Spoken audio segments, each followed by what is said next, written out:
નમસ્કાર મિત્રો, ચાલો આજે વિજ્ઞાનના એક જાદુઈ અને ખૂબ જ રસપ્રદ કોન્સેપ્ટમાં ડૂબકી મારીએ. આજે આપણે શીખવાના છીએ કે બહિર્ગોળ અરીસો એટલે કે કોન્વેક્સ મિરર કેવી રીતે પ્રતિબિંબ રચે છે, અને એ પણ એકદમ સરળ રીતે. તો ચાલો શરૂ કરીએ. આપણા બધાના મનમાં ક્યારેક ને ક્યારેક આ સવાલ તો આવ્યો જ હશે, ખરું ને? કે ગાડીના સાઇડ ગ્લાસમાં પાછળ આવતી મોટી ટ્રક પણ નાનકડી અને સીધી કેમ દેખાય છે? શું આ કોઈ જાદુ છે? ના, આ કોઈ જાદુ નથી. આ છે પ્યોર સાયન્સ. અને આજે આપણે આ જ રહસ્ય પરથી પડદો ઉઠાવવાના છીએ.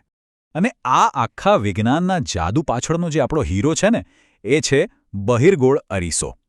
ચાલો એને સ્ટેપ બાય સ્ટેપ સમજીએ કે આ ખાસ અરીસો આખરે કામ કઈ રીતે કરે છે અને એની ખાસિયતો શું છે.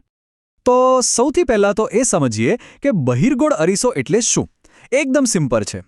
જે અરીસાની પરાવર્તક સપાટી એટલે કે ચમકતી સપાટી બહારની તરફ ઉપસેલી હોય, અરે બીજું કંઈ નહીં, ઘરમાં ચમચી તો હશે જ ને, બસ એની પાછળની જે ઉપસેલી સપાટી છે એ જ છે બહિર્ગોળ અરીસાનું પરફેક્ટ ઉદાહરણ.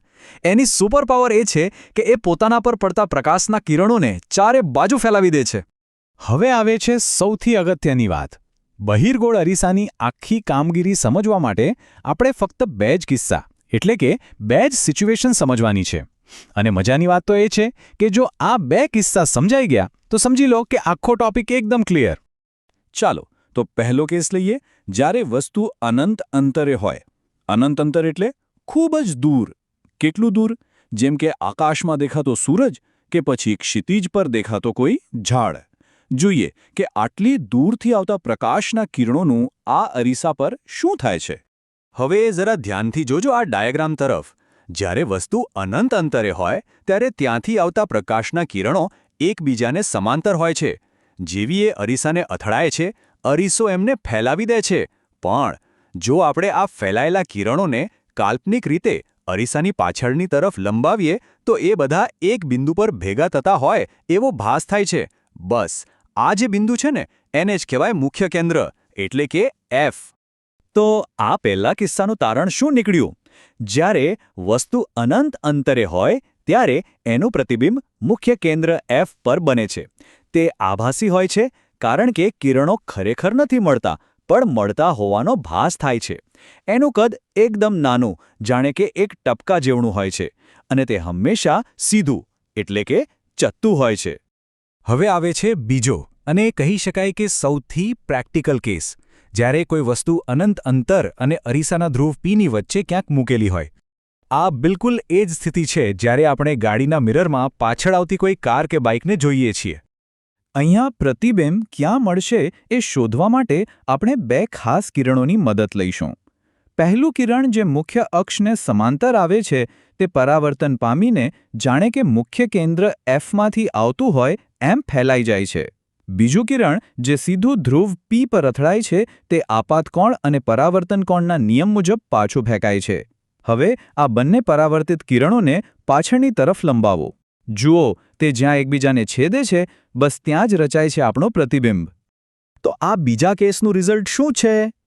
પ્રતિબિંબ હંમેશા અરીસાની પાછળ ધ્રુવ પી અને મુખ્ય કેન્દ્ર એફની બરાબર વચ્ચે જ બને છે. અને અહીંયા એક મજેદાર વાત નોટિસ કરી?